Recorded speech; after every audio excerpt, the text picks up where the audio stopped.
సిద్దిపేటకు దగ్గర ఉండడం వల్ల ఈ వాటర్ సమ్మర్ రాగానే వాటర్ చూడగానే పిల్లలకు కానీ పెద్దలకు కానీ ఆనందంగా ఉంటుంది. ఆ 3 రోజుల నాడు కూడా నేను ఇక్కడికి విజిట్ చేసి ఇక్కడ చాలామంది స్నానం చేస్తే వద్దు ఇవన్నీ అప్పుడు మట్టి తీసినా ఇంకా కూడకపోలేవు, అన్నీ లొంతలు ఉన్నాయి, అవి జేసీబీలతో తీసిన వాటర్ అని చెప్పినా కూడా ఆ రోజు కూడా చాలామందిని ఇలా తీసి పంపించిన వాళ్ళు బోర్డులు కూడా ఉన్నాయి, పోలీసు వాళ్ళు బోర్డ్స్ పెట్టిర్రు. అయితే ఎవరు చేయొద్దని చెప్పినా స్నానం చేయొద్దు, సెల్ఫీ దిగి వెళ్ళిపోయిందంటే ఈ సెల్ఫీల మహత్యంతో విపరీతము వస్తున్నారు. మేము ఇంకా ఈ రోజు నుంచి ఇంకా ఇక్కడ ఫ్లెక్స్ కట్టి ఇంకా రాని కూడా చూస్తాం. వీటితో పోలీసు వాళ్ళకు కూడా వినించిన మొన్న ఆ రోజు కూడా చెప్పిన వాళ్ళు బోర్డులు పెట్టారు, అయినా ఈ పబ్లిక్ వినట్లేదు.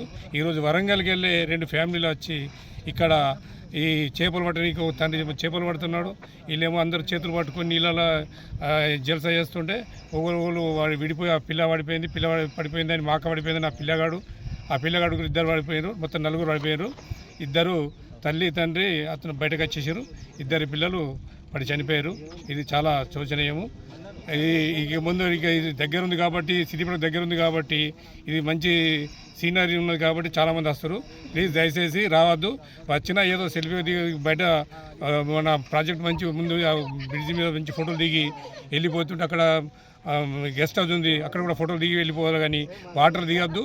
వాటర్లో అన్ని అవి కూడా ఉన్నాయి, మన చేపలు పట్టే ముళ్ళు కూడా ఉన్నాయి కాబట్టి అవిటిని మీకు సరిపోదు. ఇప్పుడు వాటర్ చాలా ఉన్నాయి, లొందులు ఉన్నాయి. రిక్వెస్ట్ చేస్తున్నాం, మీరు దయచేసి ఈ సమ్మర్ అయిపోయేదాకా మీరు ఇక్కడ రాకపోవడం మంచిది. Hi everybody, this is Kiriti Damaraju. Like, share and subscribe to Saira TV.